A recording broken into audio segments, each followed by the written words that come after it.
After receiving a shocking call from my mom saying my long lost sister who ran away years ago has returned, I came home with my son and, sure enough, found women's shoes there. And then, to my surprise, my sister Maureen appeared in her underwear. She laughed and said triumphantly to me, I've got myself a luxury condo and a rich husband. Poor people like you can keep working part-time forever. but then a voice came from behind her. Too bad. Sleeping pills don't work on me anymore. My husband Kyle said this as he casually walked out. What did you say, Sarah? This woman was trying to set me up? He started laughing. What good would that do? The house belongs to you after all, Sarah. Yes, the condo we live in is mine. I got it as an inheritance from my ex-husband. My name is Sarah Norwood. I'm 34 years old and work for an organization that protects American classical culture. My husband Kyle is 3 years younger than me and was my junior in graduate school, also researching American classics. He is currently in a doctoral program, continuing his research to complete his dissertation and earn his PhD. Because of this, he has flexible hours and can take our son Tyler to school and his extracurricular activities while I am busy working during the day.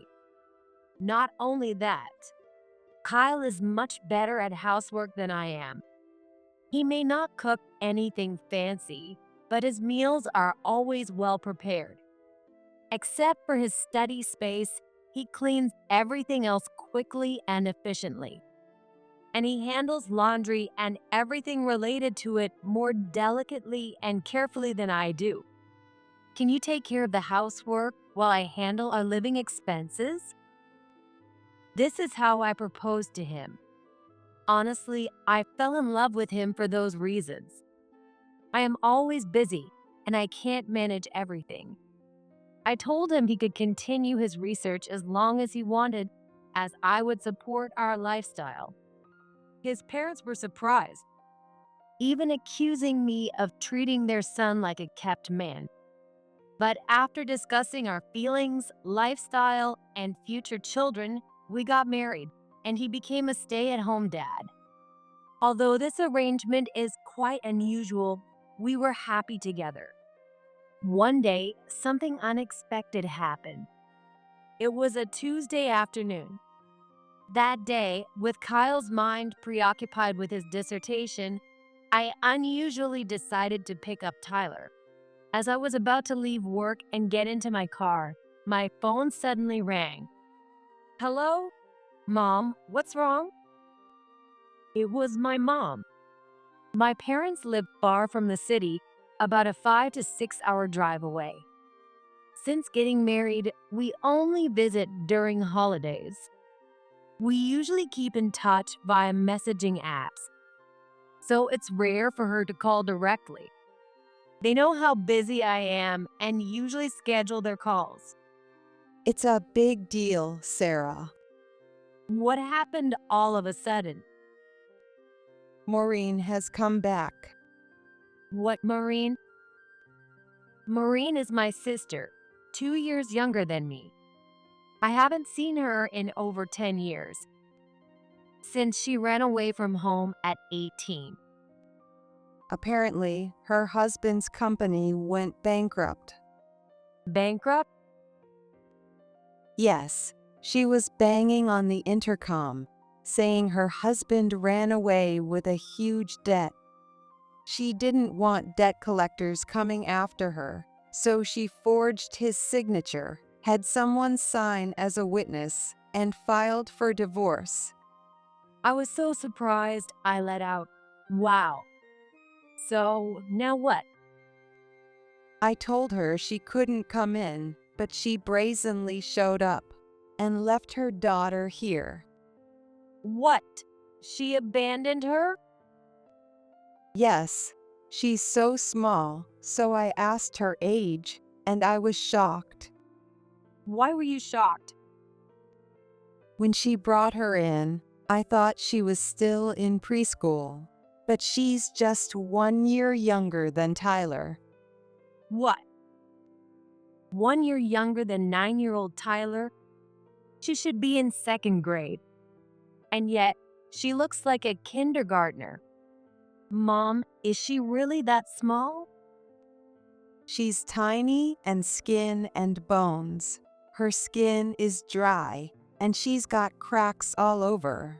I give her a snack first, then a bath, but she seems so uncomfortable.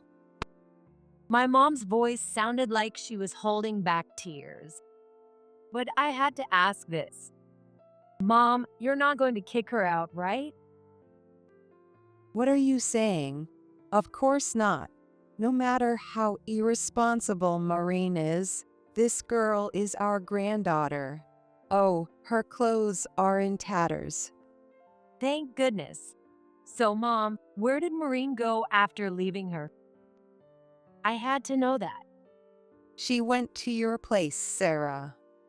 What? Why my place?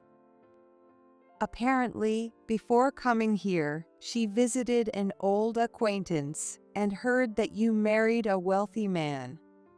I put my hand to my forehead.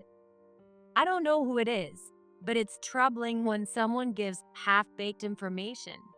Did they happen to give out my address? No, but they told her about your work social media profile. My work social media profile. It can't be helped. I use social networking sites in my work for publicity. So, Dad is rushing to your place right now. That is? Please hold on until he gets there. Wait, Mom. When did Maureen? Before I could finish, the call ended. It's just past 3 p.m. now. If I pick up Tyler from school, take him to his lessons, wait for them to finish, then go grocery shopping. Kyle has been too focused to notice anything since yesterday, so he definitely won't be cooking tonight or tomorrow. So I absolutely need to shop. And even if he finishes writing, he'll probably crash and sleep without eating. He often stays up for 3 days straight and then sleeps for a day and a half. If I buy a lot of ingredients that can be prepared quickly, it'll end up being past 6 o'clock anyway. I'm anxious, but what can I do? Mom, you have a sister? Yes, I do. Wow, I didn't know. In the car after shopping, I decided to explain the situation to Tyler. Are you surprised? No, I figured our family had some stories. Despite being in third grade, Tyler is quite perceptive and mature. He understands our unconventional family situation quickly. I think he takes after his dad. When I was a kid, I just fought with my sister all the time. Compared to that, Tyler is calm and thoughtful, to the point of being a little concerned. Yes, we do have some stories. Like what? Well, where should I start? There are parts I can tell a child and parts I can't. Do you remember the house we used to live in? Yes, near Grandma and Grandpa's place. My sister hated living there and ran away with someone she loved over 10 years ago. Wow, that's crazy. Don't get too excited over that, okay? Maureen ran away at 18 with the CEO of a startup company who was already nearly 40 at the time. But it wasn't love. Maureen was in a compensated dating arrangement. And that's since she was in high school. Our family provided everything we needed. Our parents had saved enough money so that we could go to the school of our choice and gave generous allowances. But it wasn't enough for Maureen. She got into a private university in the city, but by the end of her first semester, we got a call from the school. She was pregnant at the time and her belly was growing. My dad was furious and demanded to know who the father was, and Maureen told him his name. It is the same man she got divorced from recently. Angry at both the compensated dating arrangement and the man, our parents told her to leave. Maureen left without hesitation and cut off all contact. If she had just left, we could have tracked her through her insurance. But she married him and was under his support. So we lost her completely. After their anger subsided, my parents started to worry. As there was no news from her at all, they felt she was ungrateful among many other things, all of which contributed to their anger toward her. Their social standing suffered from the rumors at work and in the neighborhood. They were labeled as having raised a daughter who did such things. My dad, a strong candidate for department head, missed his chance. I had heard so many stories that even they don't want to remember. However, at the same time, I was a bit concerned about what my mother mentioned earlier. This child is 8. So, she's not the child Maureen was pregnant with back then. What happened to that child? I couldn't help but wonder. Mom, you look a bit scared. Sorry, I replied to Tyler's words. Is something bothering you? Yes, I'm worried about your cousin. Eventually, we carried the heavy groceries back to our apartment. But it was too heavy. So, we decided to borrow a cart from the concierge at the entrance. Mrs. Norwood, your sister Maureen came here earlier. The concierge kindly informed us when we wanted to borrow the cart. What? Did you let her in? We did verify her ID and made a copy. I covered my eyes with my hand, exasperated. I'm sorry. It's my fault for not informing you strictly enough about who can enter. So, she shouldn't have been let in? Well, yes, but it's my fault this time. Has my father arrived yet? Your father? Please wait a moment. The concierge went to check on it. He hasn't arrived yet. I see. When he does, please let him in immediately. Understood. I showed the concierge a photo of my father and made sure they knew to let him in right away. We loaded the groceries onto the cart and took the elevator to the top floor. We're home. As I opened the door, I saw women's shoes. Oh, you're back early.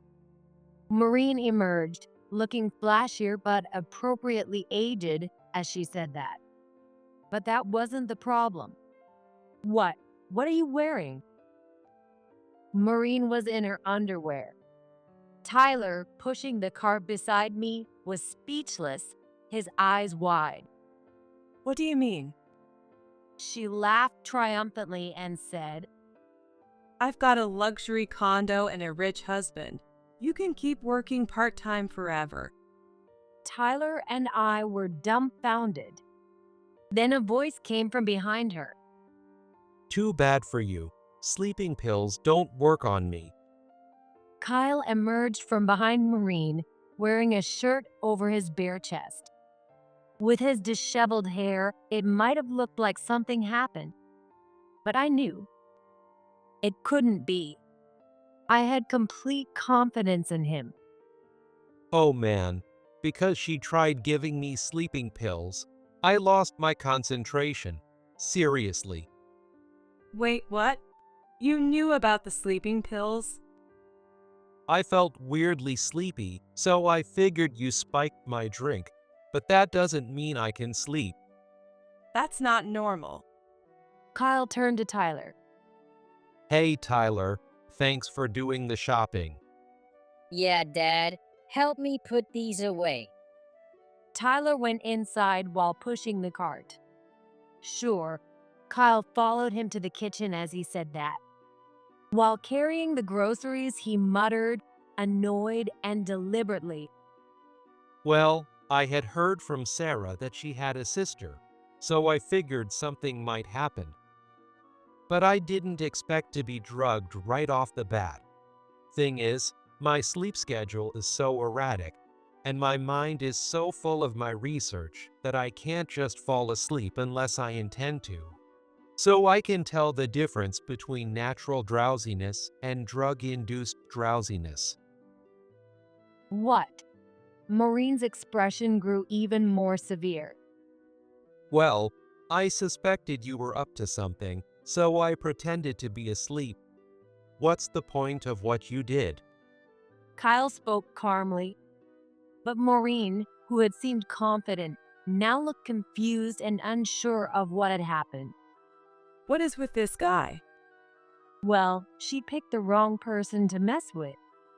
Well, what's with you? What are you wearing? Did you strip him and try to set him up? I sighed deeply. Oh, Maureen, why are you always so foolish? Given this situation, I could guess what had happened. Maureen found out I lived in a luxury condo and decided to come here. She gathered information by pretending to be my sister. She learned that Kyle was a stay-at-home dad doing research related to my job. She likely thought Kyle would be alone, so she aimed for a time when I wasn't home.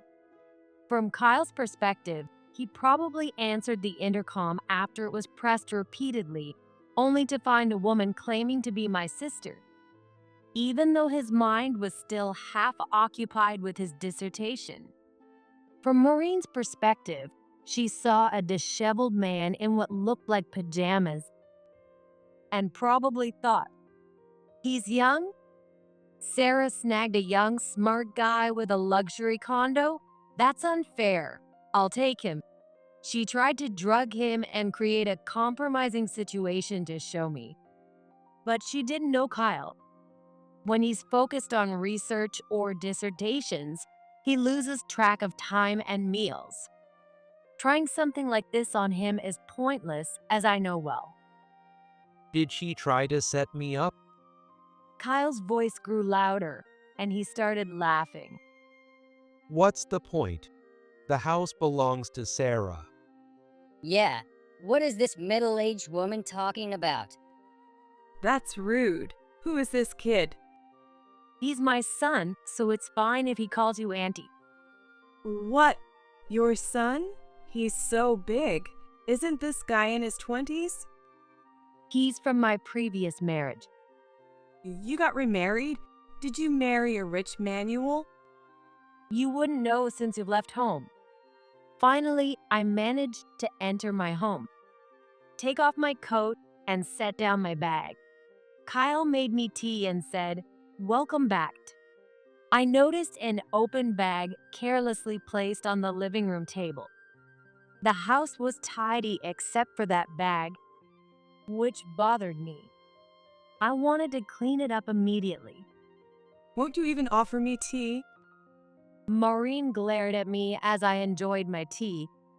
I don't want to serve tea to someone who tried to put sleeping pills in my husband's drink. When are you going to get changed? I don't want a half-naked woman wandering around my house. Explain why you own this condo. Why does my sister always fail at basic communication? Fine, I'll explain, even though she might not get it. When my previous husband died, he left us a significant inheritance.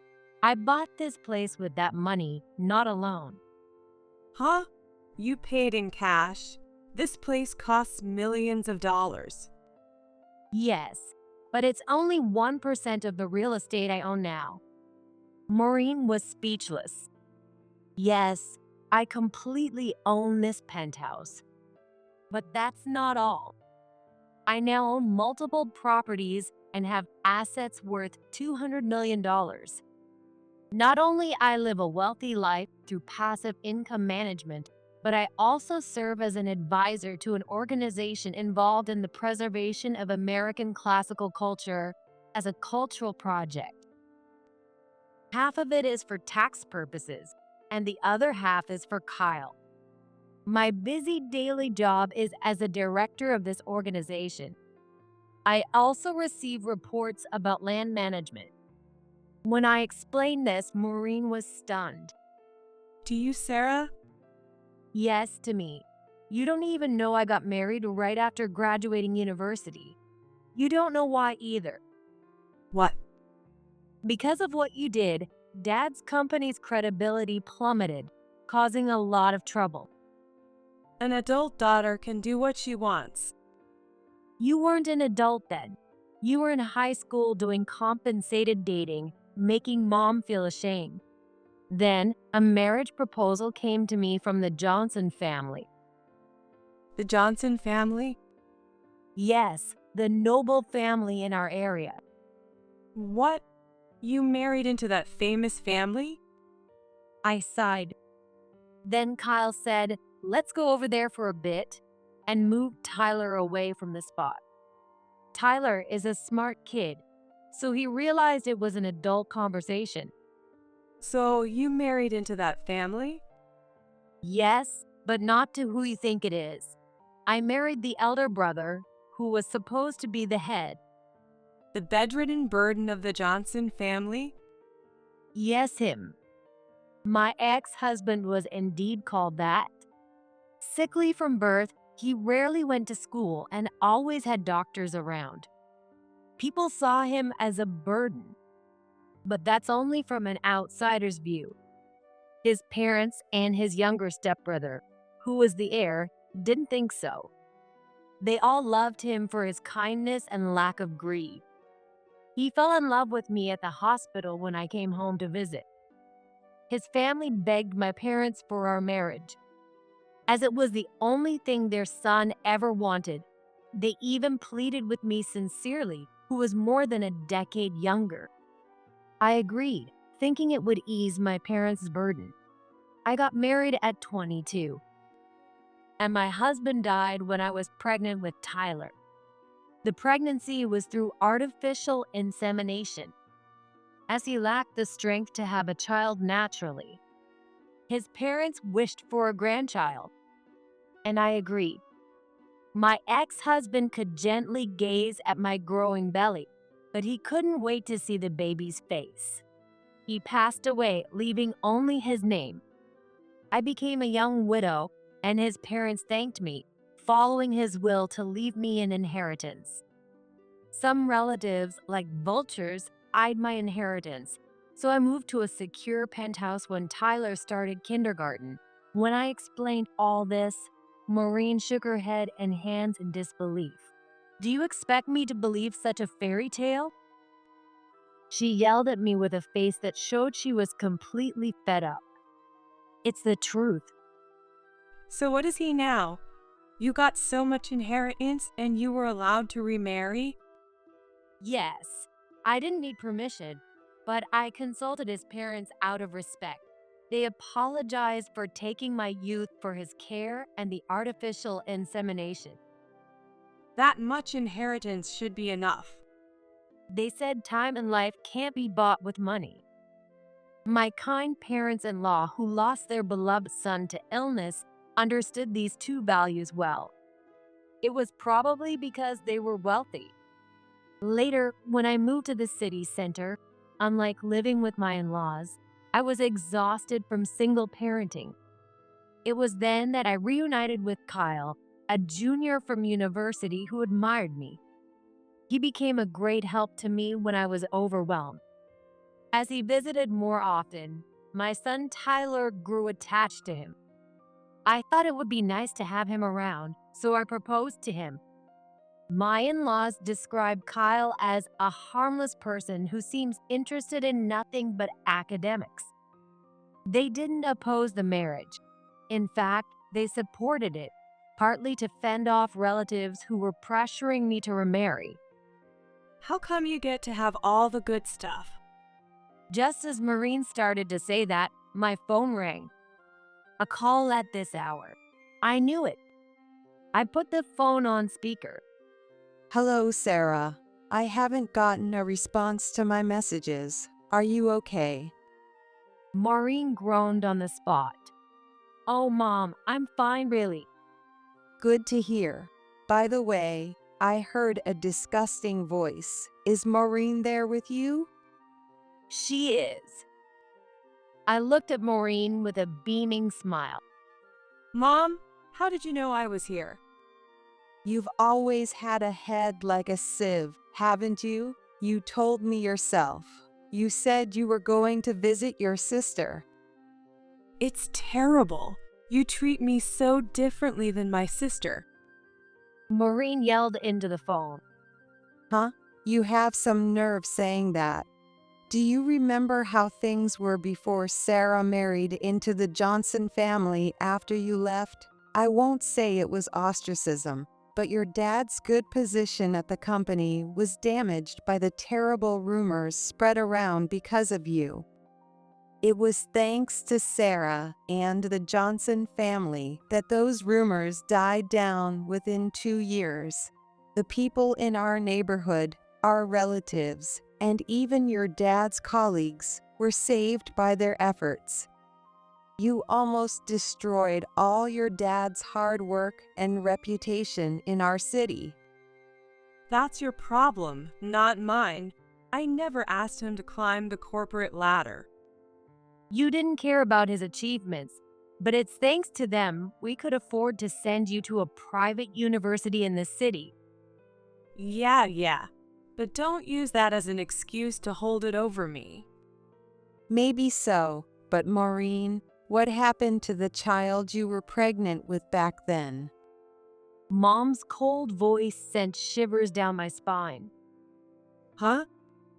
You got pregnant and ran off with that guy, didn't you? What happened to the child? He took the child. Well, I managed to contact that guy and asked him. Maureen groaned. With the Johnson family's connections, I found your whereabouts and got his number. Mom then continued. He apologized for running away, thanked me for the divorce, and said he planned to work off his debts alone.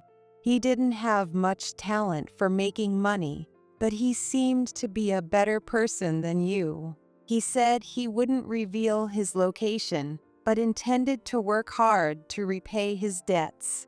Alone. Alone? I asked Mom. Yes, alone. You can guess what that means, Sarah. The child Maureen brought was in a terrible state. I quickly turned to Maureen. You, the child. Stop it. Why are you looking at me like that? Mom said the child you left behind was severely malnourished. That's because things have been tough recently. A person in financial difficulty wouldn't have a bag like that. I pointed to the designer bag tossed on the living room table. It's clearly a branded bag. I bought it 2 or 3 years ago. Mom said that even though your daughter is just a year younger than Tyler, she looks like a kindergartner. Right, Mom? Yes. Mom's voice was even lower as she replied. Her name is Hannah. Did you send her to preschool or school? She seems a bit behind in speech. Of course I did. Grandma, is Mom over there? A weak voice came from the other side. Yes, Hannah. Do you want to talk to her? No. I don't want to go back to Mom. I don't want to go back. With that, Hannah, Maureen's daughter, started crying. I don't want to be like my big sister. I see. A horrifying truth seemed to lurk behind her words. I've been talking to her for a while. It seems she had an older sister. The past tense. Meaning. I don't know anything about that. Maureen tried to grab her bag and clothes. Not so fast. Kyle grabbed her hand while Tyler secured the bag and clothes. Tyler then turned to another phone. Grandpa, now. At that cue, the front door opened. Police. We received a report of trespassing, assault, and child abuse. We're here to take the woman into custody. Sarah, thanks for buying us time. Dad. 3 police officers quickly detained Maureen. Are you okay, Mrs. Norwood? Yes, I'm fine. The concierge stood at the entrance. He had opened the door. Long time no see, Maureen. Dad, One of the officers took the clothes and bag from Tyler. They covered Maureen with a blanket they had brought, as there was no time to dress her. Kyle pointed to the bag, saying, "I believe there are sleeping pills inside. I'll come with you for a blood test. I have a slow metabolism, but there should still be traces in my system." We appreciate your cooperation. Over the phone, Mom asked me to switch to camera mode. There she was, holding a small girl in her arms. Officers, it seems this woman caused the death of her first child, our first grandchild. Hannah was wearing Tyler's old clothes. They're the kind we wonder why we still have. Tyler was quite big when he was about to start kindergarten. Though the clothes seemed a bit small, Hannah could still wear them. Her thin, bony wrists peeked out from the sleeves. Oh, my clothes. Hi, are you Hannah? Tyler gently spoke to his cousin on the screen. He inherited his father's kindness. Yes. Who are you? I'm Tyler, your cousin. I'm a year older, so I'm your big brother. Big brother. Hannah seemed to recall her lost sibling and began to whimper. Come visit us sometime. Okay. The small Hannah nodded on the screen as she said that. All right, Sarah, we're taking her now. Sorry to interrupt. Tyler, let's play chess with Grandpa later. Okay, I'll be waiting. Right after that, why do you get to have a happy family drama? I lost everything. hearing this, I walked up to Maureen and slapped her hard. Ouch! Police, arrest her for assault. The police officer holding her down chuckled and said, "Let's calm down a bit. I'm sorry, but I had to tell my sister this. What? Everything you lost is your own fault. No one else's. Nothing will come back to you, and I won't let it. We're taking Hannah in. Don't you ever come near us again." All right, let's go. Kyle nudged my father. Yes. See you later, Sarah. "I'll be waiting, Dad. Take care, honey."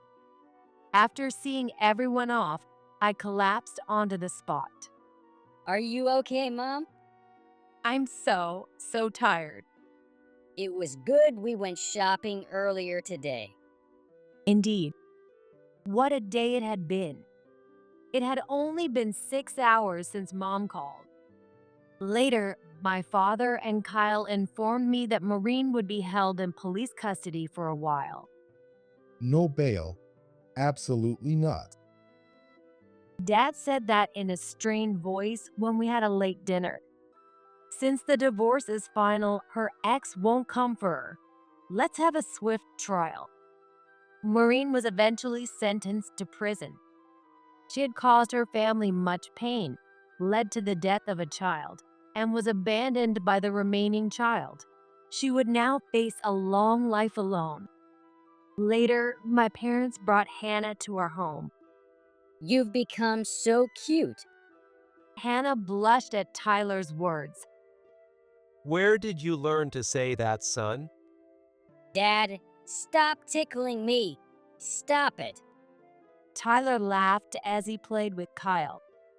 Watching this scene of a father and son not related by blood, Hannah looked at them with a surprised expression. Is it really okay, Auntie? Hannah hesitated to say, "For me to live here." We had decided to adopt her, knowing it was the best option. At first, I thought it might be better for my parents to raise her. but they felt she might face stigma in her hometown as that girl's child. My parents planned to move closer to us after retirement. Until then, we'd travel together during holidays. Hannah was behind in her studies, so attending the same school as Tyler might be challenging. Still, we could provide her a much better life than before. With the troublemaker gone, we could now focus on building our happiness. We have plenty of time to do so now.